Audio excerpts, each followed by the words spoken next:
अस्सलाम वालेकुम। मैं यसफ़ इस्लामिक चैनल में आपका फिर से स्वागत करती हूँ। मेरी प्यारी बहनों, आज एक फिर नए टॉपिक के साथ हमारे आयशा रज़ियल्लाहु ताला अन्हा के क़िस्से को हम आगे बढ़ाते हैं। तो आज के टॉपिक में हम जानेंगे कि आयशा रज़ियल्लाहु ताला अन्हा निकाह के बाद आप सल्लल्लाहु अलैहि वसल्लम के घर कब रुखसती की गई।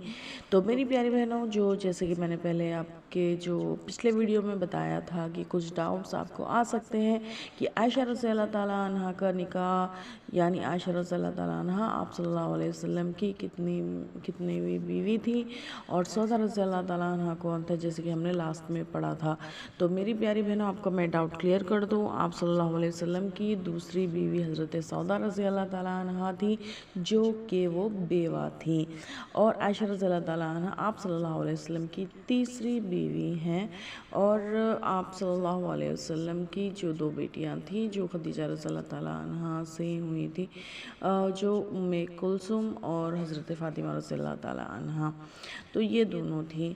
मेरी प्यारी बहनों, आप सल्लल्लाहु अलैहि वसल्लम की पूरे 11 बीवियां हैं, जिनके बारे में और नाम और उनके बारे में हम इंशाअल्लाह कभी और किसी और वीडियो में जानेंगे। फ़िलहाल के बस मैं आपका डाउट क्लियर कर रही हूँ कि आपने दूसरे निकाह में हज़रत सौदा रज़ियल्लाहु ताला अन्हा से निकाह किया था, जो कि वो बेवा थी। और आयशा रज़ियल्लाहु ताला अन्हा हमारे आप सल्लल्लाहु अलैहि वसल्लम की तीसरी बीवी हैं। लेकिन आपको एक बात बता दूँ, हमारे पूरे ये जो आप सल्लल्लाहु अलैहि वसल्लम की 11 बीवियाँ जो थीं, उनमें से कोई तलाक थे या फिर कोई बेवा थी, लेकिन आप सल्लल्लाहु अलैहि वसल्लम की सिर्फ और एक ही बीवी थी, जो आयशा रज़ियल्लाहु ताला अन्हा, जो कि कुंवारी थी, यानी सिर्फ आप सल्लल्लाहु अलैहि वसल्लम से उनका पहला निकाह हुआ था, वो हैं आप आयशा रज़ियल्लाहु ताला अन्हा। बाकी जो भी यानी 10 बीवियाँ थीं, वो अलग अलग मसले में अलग अलग तरीके के तौर पे कुछ तलाक के थे, कुछ बेवा थे, तो वो अलग अलग मसले पे आप सल्लल्लाहु अलैहि वसल्लम के निकाह में वो शामिल हुए थे। इनके बारे में इंशाअल्लाह तफसीलात हम दूसरे वीडियो में जानेंगे। फ़िलहाल के लिए आगे बढ़ते हैं। तो मेरी प्यारी बहनों, अब हम आगे बढ़ते हैं कि निकाह के बाद हज़रत आयशा रज़ियल्लाहु ताला अन्हा 2 बरस 3 महीने मक्का मुकर्रमा में अपने माँ बाप के पास रहीं। हिजरत के बाद 7-8 महीने मदीना मुनव्वरा में भी आप अपने माँ बाप ही के पास रहीं।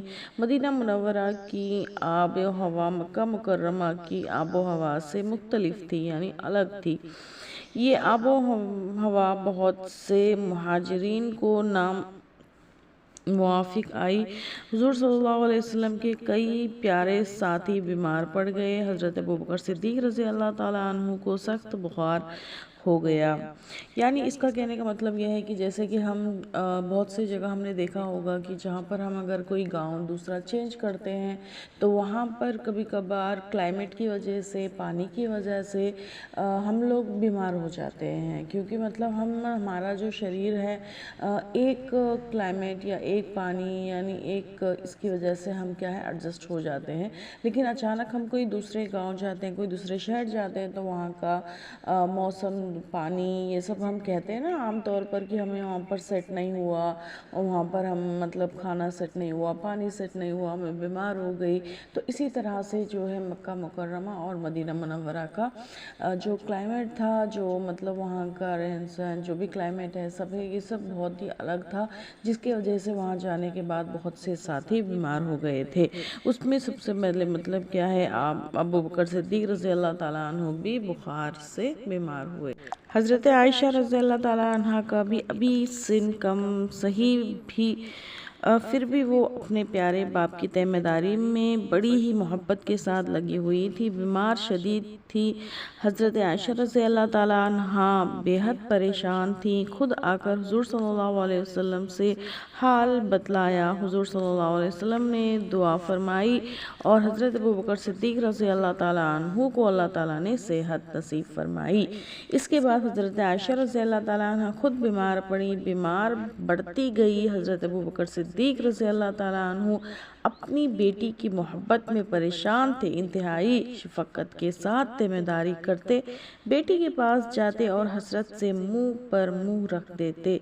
यानी मतलब प्यार की वजह से, जैसे बाप अपनी बेटी को मतलब करीब से मोहब्बत के साथ जिस तरह से हम करते हैं, तो इस तरह से क्या है, अपनी बेटी की परेशानी बीमार की हालत में देखकर अबू बकर सिद्दीक रज़ी अल्लाह ताला अन्हु भी बहुत परेशान हो गए। इतनी सख्त और शदीद थी कि हज़रत आयशा रज़ी अल्लाह ताला अन्हा के सर के तमाम बाल गिर गए बीमारी की वजह से। फिर अल्लाह ताला ने अपना फजल फरमाया और जब हज़रत आयशा रज़ी अल्लाह ताला अन्हा को सेहत हासिल हो गई तो हज़रत अबू बकर सिद्दीक रज़ी अल्लाह ताला अन्हु ने हुज़ूर सल्लल्लाहु अलैहि वसल्लम की खिदमत में अर्ज़ किया कि अब आप अपनी बीवी को अपने घर क्यों नहीं बुला लेते। तो मेरी प्यारी बहनों, यहाँ पर एक बात हम गौर करते हैं कि देखिए, अक्सर हम छोटी सी छोटी बीमारी अगर हमें आ जाती हैं तो हम बेइख्तिलाफ़ कह देते हैं, हमारी ज़बान से आ जाता है कि क्या कोई नहीं मिला था या कोई नहीं था, अल्लाह ताला को सिर्फ हम ही मिले थे कि इतनी परेशानियाँ हमारे ऊपर आ गई और इतनी बीमारियाँ हमारे को ही दी गई। क्या मतलब कैसा होगा, हम कैसे संभालेंगे, मतलब अल्लाह ताला क्यों इतनी परेशानियों में हमें मुब्तला करते हैं। इस तरह से हम नाशुक्री के अल्फाज न जाने कितने कह देते हैं, जबकि आप सल्लल्लाहु अलैहि वसल्लम की चहेती बीवी हज़रत आयशा रज़ी अल्लाह ताला अन्हा और जो हज़रत अबू बकर सिद्दीक रज़ी अल्लाह ताला अन्हा जो खलीफा राशिदीन थे, उनको भी मतलब सख्त से बीमारियों से लड़ना पड़ता था, उनको भी बीमारियाँ आती थी।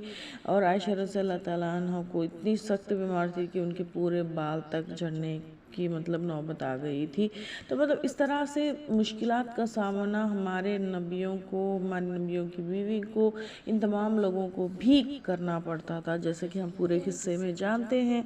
तो मतलब इसलिए क्या है, हम अपनी जो भी तकलीफ़ें आएँ उसमें हम अपने अल्फाज को संभाल कर बात करें और ख़याल रखें कि हम अपने अल्फाज में कहीं ऐसे अल्फाज को इस्तेमाल ना करें कि जिससे हम अल्लाह की नाशुक्री या कोई शिर्क का अल्फाज हम ना कह दें।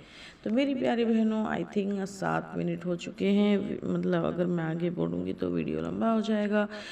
तो मैं चाहती हूँ कि स्टॉप कर दूँ और मैं आपको आइंदा कल के वीडियो में फिर इस किस्से को आगे कंटिन्यू करूँ। अस्सलाम वालेकुम, मिलते हैं दूसरे वीडियो में। खुश रहिए, दूसरों को खुश रखिए और वीडियो को लाइक कीजिए, मेरे चैनल को सब्सक्राइब कीजिए।